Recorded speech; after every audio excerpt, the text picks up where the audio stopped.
podcast where we believe the Christian should be the most well read, the most well informed person in the room.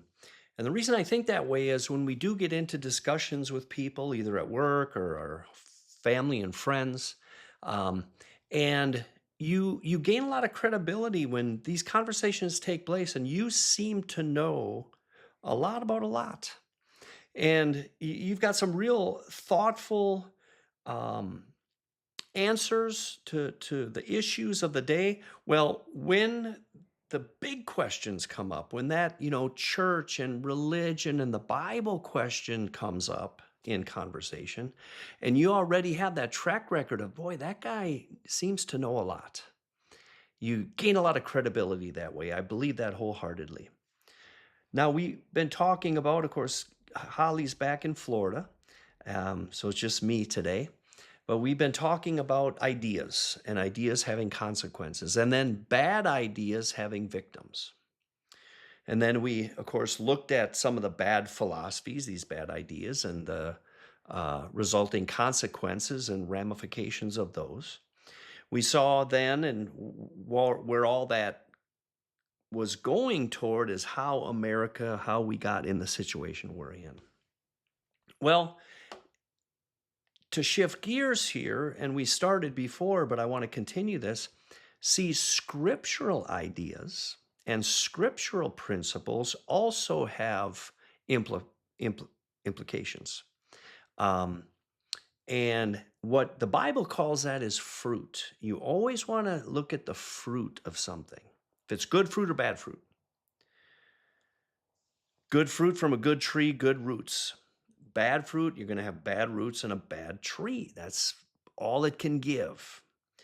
Well, we see the critics of Christianity. I've been watching some debates with atheists and Christians just recently. And of course, the critics like to look at Christianity, like to look at God, and they like to bring up the Catholic Church and what the Catholic Church has done in the past. And unfortunately, the Catholics fall under this, broad umbrella of Christianity. Now I believe I could call it a cult. I think it's a false religion. But unfortunately, we're stuck with them as look what the Catholic Church has done. They like to mention slavery and the fact that the Bible mentions slavery, but it never condemns slavery. They think about the rules. They think about the commandments. They think about thou shalt nots. And what they do then is they develop a very wrong, a very cynical view of the Bible, and unfortunately, a very cynical view of who God is. And it breaks my heart if they only knew who he really was. But they look at him as a tyrant, and Christianity is tyrannical. Well, and just today, I listened to Christopher Hitchens, the late Christopher Hitchens, and William Lane Craig in a debate. And so unfortunate how Christopher Hitchens talks of God and talks of Christianity. It is so far removed from the truth of Scripture. It's hard to listen to him. But actually, I would argue the opposite. I would argue the theme of the Bible is liberty. The theme of the Bible is freedom. You look at the Garden of Eden. Adam and Eve were given free will.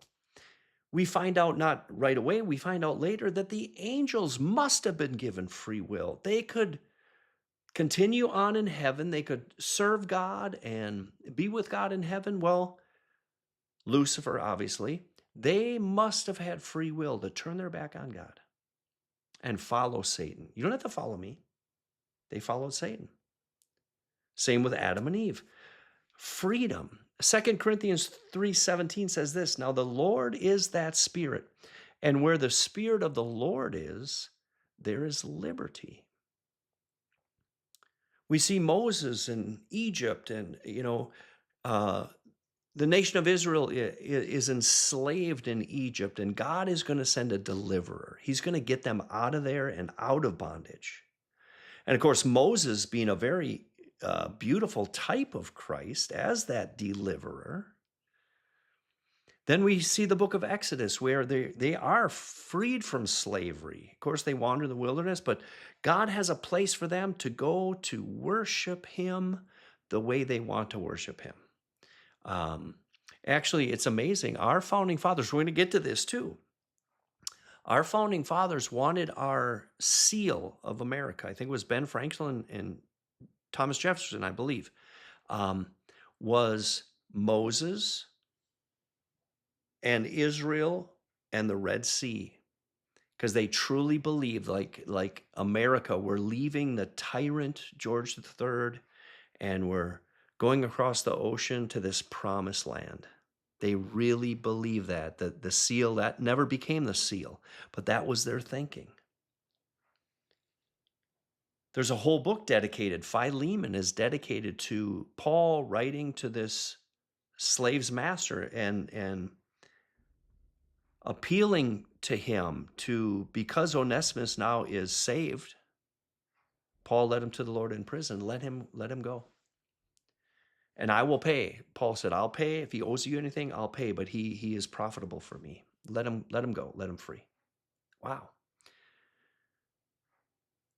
Now, the opposite of this freedom is, you see it in false religions. I mentioned the Catholic Church.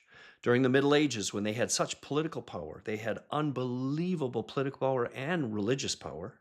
They dominated, of course, the Roman Empire, and then we get into the Dark Ages. But see, they would put down opposing views. They would torture and kill people. No freedom allowed. Islam does the same thing. You are killed if you convert. And again, these are in Muslim-dominated countries and Sharia law.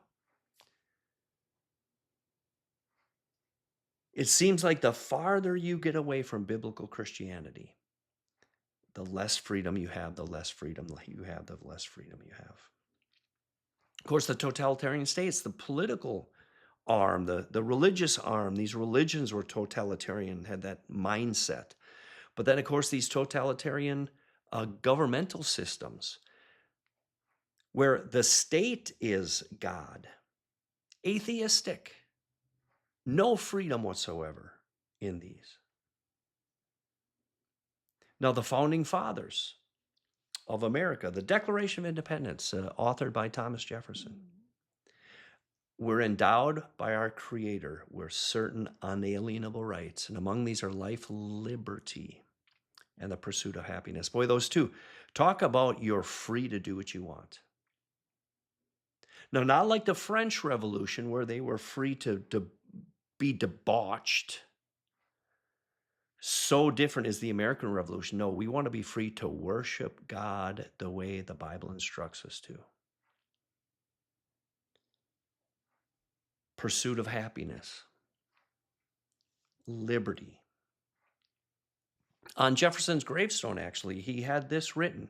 He is the author of the Declaration of Independence, of the Statute of Virginia for religious freedom. Thomas Jefferson. They claim he was an atheist. Well, I don't believe that.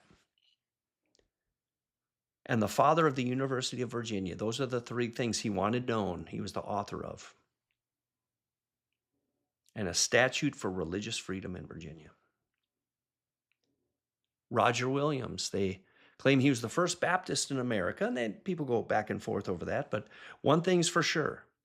He got kicked out of the Puritan, okay, we're going to talk about the Puritans a little bit, got kicked out of Puritan Massachusetts Bay Colony. Why? He believed in religious freedom, and they didn't. See, they were Anglican.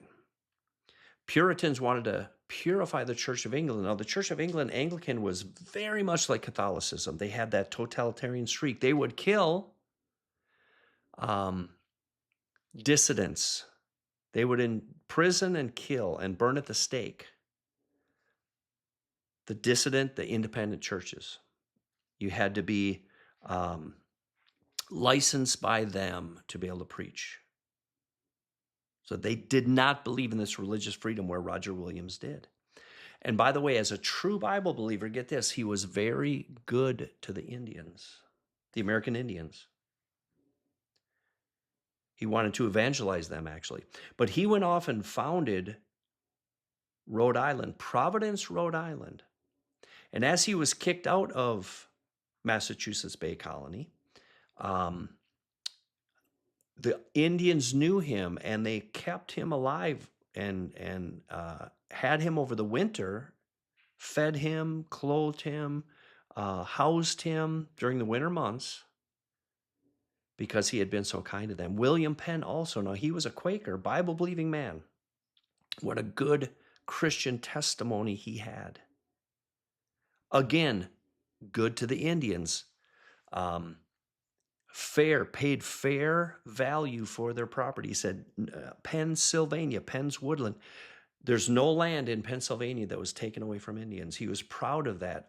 Every single one was purchased fairly. Every piece of land, every piece of property. He also founded his colony with the idea of liberty of conscience, meaning you can believe, you can think what you want to believe. Freedom. Freedom then is enshrined in our Constitution, of course, in the Bill of Rights. Freedom of religion, the Establishment Clause, the Free Exercise Clause, freedom of speech, freedom of the press.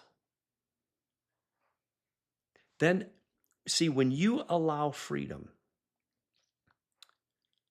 again, look at the fruit. Look at the fruit. The free enterprise system is all about freedom. You are free to start businesses. And the thing is, then you get to keep what you've earned, what you labored for is yours. It's yours. You get to keep it. It's yours. And with that mindset, that capitalism, Milton Friedman said this. This is not me saying it. Milton Friedman, Nobel Prize laureate, says this. The free enterprise system and, of course, capitalism has lifted more people out of poverty than any system yet devised by man. Free enterprise. And that's the fruit. These bad ideas, bad consequences, a lot of victims. These good principles, this principle throughout the theme of the Bible, this idea of freedom, individual rights. And to become a Christian, here we go. It's not by quoting some creed. It's not by the edge of the sword.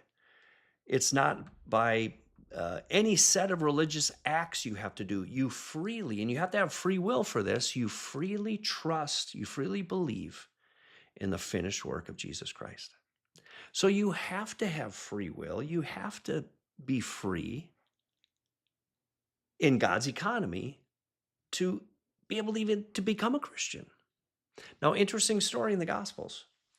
When Jesus and the disciples are in the Garden of Gethsemane, and that crowd comes with Judas to take Jesus captive, what does Peter do? He's going to stop it. He pulls out his sword. He cuts off Malchus's ear. Really interesting. It was his ear.